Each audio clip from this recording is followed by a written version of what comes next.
En art visuel, sur le culturel 2.0, on aime à un moment donné ouvrir les fenêtres et aller non seulement vers les artistes en art visuel qui sont là depuis plusieurs années, mais aussi ceux qui arrivent dans le métier des arts visuels. Communément appelé la relève. Ben oui, on peut appeler la relève. Et effectivement, il s'agit d'un homme, un jeune homme, qui a aussi une formation musicale, mais surtout étudié à Concordia en art visuel, etc. Il va nous raconter tout ça. Frédéric Ellis, bonjour et bienvenue. Bonjour. Allô, allô Winston, allô Sylvie, merci beaucoup de me recevoir. On a eu l'occasion d'aller voir ton exposition à la Maison de la Culture à Hunsick. Et on est tous les deux on a été, je pense, un peu renversés par la teneur de ton exposition, c'est-à-dire ton vocabulaire et ton langage. Ah, Alors, ben, elle merci s'appelle beaucoup. comment cette exposition déjà? L'exposition s'appelle Scène d'objets. Ah, ah. Et déjà avec bon, ce titre, je vais mettre l'affiche. On va peut-être comprendre un peu mieux. Voici. Alors, on C'est a, ça.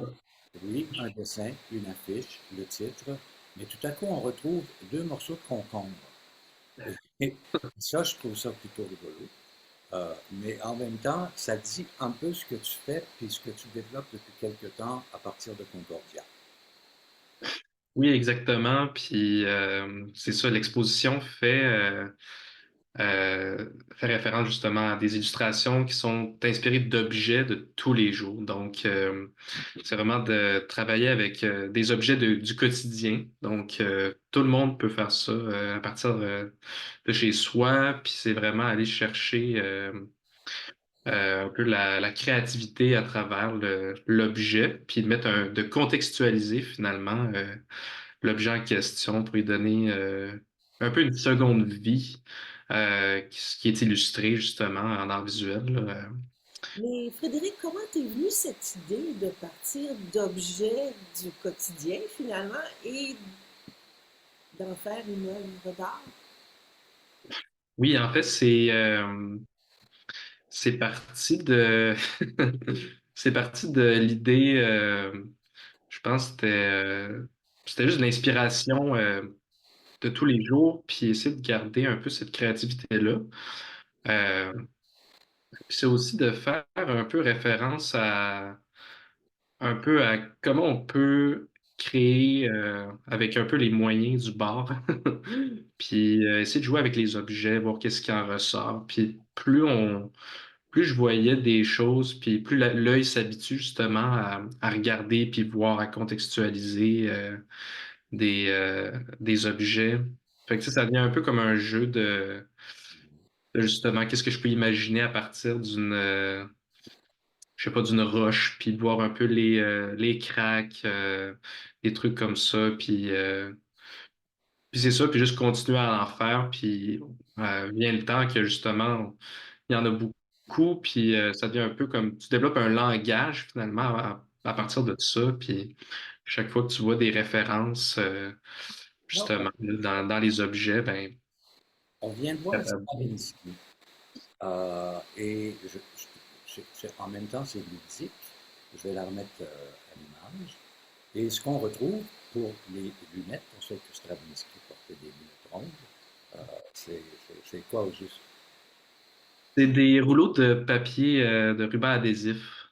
Fait que, ça, c'était, je pense, le jeu aussi, là, d'en faire de faire ces illustrations-là, c'est un peu de penser à la première chose qui nous vient à l'esprit. Donc, mettons, pour l'exemple de Stravinsky, c'était vraiment, j'avais vu ces deux rouleaux-là traîner sur une table, puis j'avais une référence de Stravinsky qui était pas mal claire, puis c'était juste comme, OK, ben, je vais essayer de faire ça, puis ça a super bien tourné finalement. Mais Moi, je suis ouais. curieuse à savoir ta première œuvre, euh, la première fois où tu t'es dit, tiens, ça me fait penser à...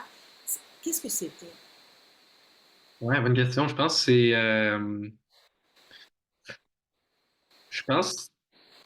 c'était les concombres. En tout cas, ça, dans les premières, je sais plus si c'est la première officiellement, mais c'est une des premières qui qui a un peu initié tout ce développement-là de cette collection. Puis je pense que c'était juste c'est ça, c'était ben, justement de voir les formes, comme, OK, mais c'est rond, qu'est-ce que ça fait penser, qu'est-ce qu'il y a des roues. Puis un vélo, ça m'a fait, c'est ça qui est arrivé là, dans ma tête. Mais es-tu un artiste qui a commencé très jeune à dessiner? Parce qu'on sait que tu viens d'un milieu très musical, ton père, ta mère, ton frère Oui. Nicolas, chef d'orchestre. Mais, et toi aussi, comme tu as même fait aussi de la musique, mais est-ce que c'était dans ta vie depuis longtemps? Oui, ben j'ai toujours pratiqué un peu le dessin ici et là, juste un peu pour m'amuser, puis un peu explorer, voir c'était quoi. Puis en même temps, je faisais des études en violoncelle. Euh, Puis après ça, ben justement, j'ai fait Concordia en scénographie. Puis là, à partir de là, c'est vraiment là que j'ai développé des illustrations pour justement des décors de scène, des costumes. Alors, puis après ça, ben ça s'est enchaîné, puis de plus en plus, ben, là, j'ai développé ces illustrations-là à partir d'objets, puis ça l'a, justement, comme tantôt avec Stravinsky, je pense que ça fait vraiment un retour à mes racines musicales, là, donc ça, c'est encore très là, la musique dans mon travail par rapport à ça, là. Et justement, quand on parle de toi, on parle de les illustrations. Naturellement, ça vient du jeu de mots hélice. Oui, c'est ça. Parle-nous de ces illustrations. Oui, en fait, c'est des capsules éducatives là, que j'ai développées avec mon frère Nicolas, puis des musiciens de son orchestre de l'Agora. Puis le but, c'était un peu de démocratiser la musique ou de présenter les instruments de musique aux jeunes. Puis justement, je pense que lui avait eu l'idée de jumeler des illustrations à des extraits musicaux. Fait que, on est arrivé avec des histoires ensemble. Puis là, je pense que la première histoire, c'était à propos de Brigitte la contrebasse, qui ronflait tellement fort qu'il fallait qu'elle trouve une sourdine, en tout cas. Fait que, puis là, dans cette émission-là, c'est ça, elle est mariée avec un Gaston le violon, puis en tout cas, fait que c'était un peu un jeu, ben c'est ça, c'était vraiment drôle parce qu'on voulait contraster justement un instrument très grave avec un instrument très aigu, puis là, dans l'émission, il y a aussi une référence au luthier. Donc, on apprend un peu c'est qui fabrique les instruments, c'est quoi une sourdine, des trucs comme ça. Puis, fait que c'est très ludique, mais aussi je pense qu'on a bien du fun à développer des histoires comme ça pour les jeunes, pour rendre aussi la musique accessible à tout le monde, là. Tu as aussi produit un livre, un livret, si on veut, qui contient l'ensemble de ton travail. Ouais. Il y en a une que je trouve amusante parce que les notes de piano sont illustrées avec des Kit Kat. C'est vraiment très Ouais. chouette ça. Et il y en a une autre, celle-ci que je trouve vraiment très très amusante. Celle du hibou. Ouais, Les ciseaux. avec Ouais, celle-là, ben celle-là aussi, je pense que c'était dans les premières, là. Fait que c'était, voici celle avec les Kit Kat, qui moi j'aime beaucoup les Kit Kat de toute Oui. façon.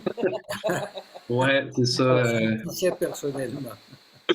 Ouais, moi j'aime ça, de dire que cette œuvre-là, c'est un peu le clavier de Willy Wonka. Donc, avec le chocolat et tout ça. Fait que je pense que c'est c'est vrai que c'est amusant de voir un peu le. Et en scénographie, en tout cas, tu as fait scénographie à Concordia, et je trouve Ouais. qu'il y a une de tes illustrations qui va dans ce sens-là, dans le sens du théâtre. Oui, ben c'est ça, c'est très. Ça fait référence ben, justement au costume, à la mode. Alors, c'est ça, je pense que c'était quelque chose qui est resté en moi, justement. Puis, je pense encore une fois, là, ça, c'est un mouchoir que j'avais trouvé par terre. Je pense que ça m'a tout de suite allumé sur une genre de robe. Donc, je l'ai prise en photo. Puis après ça, J'étais allé jouer avec ça sur mon iPad là, pour justement contextualiser le mouchoir là, pour le rendre un peu élégant dans Est-ce que cette. tu es quelqu'un qu'on pourrait qualifier d'humoriste? Oui, ben j'ai un peu un air humoristique là, dans mes illustrations là. Je pense à c'est un peu ça le jeu aussi là, de faire un peu de trouver un peu le rigolo dans le mondain, dans le tous les jours là. Puis je pense que ces illustrations-là, ben, cette collection-là là, démontre ça beaucoup de peut avoir un second regard sur les choses là.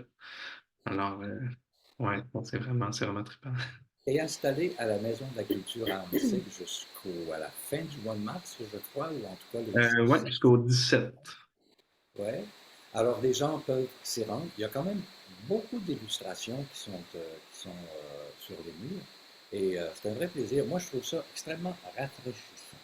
Oui, On n'est pas dans la littérature en art visuel, on est vraiment dans un côté ludique, un côté amusant, un côté très, très frais. Et c'est le regard d'une nouvelle génération aussi qui va prendre Mhm. de plus en plus place. et quels sont tes projets à la court et long terme, Frédéric?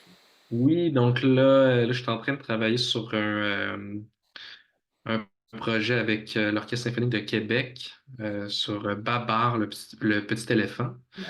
Je vais être présenté au mois de mars, alors je vais faire les illustrations de cette œuvre-là, Babar de Poulenc. Donc, ça va être présenté à l'OSQ ça à partir du 17 mars, je pense, si je ne me trompe pas. Et ça va être présenté de quelle façon, Frédéric? Dans le fond, ça va être un concert ben, pour le grand public, puis aussi, il va y avoir des matinées scolaires. Fait que, puis dans le fond, ben, ce concert-là, en fait, comment ça marche, c'est que ben, ça va être l'Orchestre symphonique de Québec, puis il va y avoir une narratrice qui va être là pour justement raconter le conte.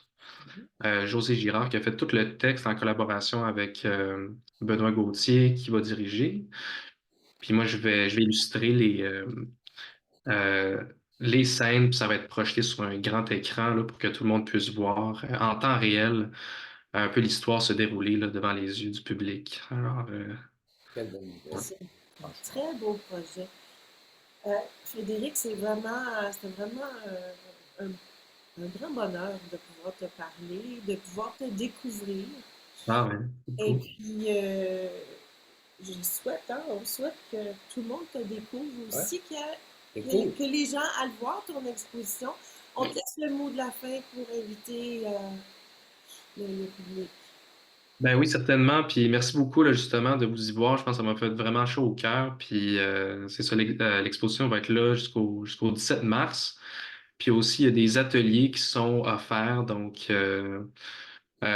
des fois, moi, je vais être là. Puis des fois, ça va être les gens de la Maison de la Culture qui vont animer ces ateliers-là. Mais ça va être vraiment dans le but de faire découvrir cette technique-là, de partager tout ça avec le grand public. Là. Mais c'est ça, c'est vraiment à pas manquer. Puis je pense que l'exposition, là, il y a de l'animation stop motion que j'ai faite aussi qui est insérée là-dedans. Puis en tout cas, c'est vraiment le fun. C'est vraiment trippant. Là. Le public aussi est très engagé dans le processus. Alors, ouais, on n'a pas manqué. Merci beaucoup.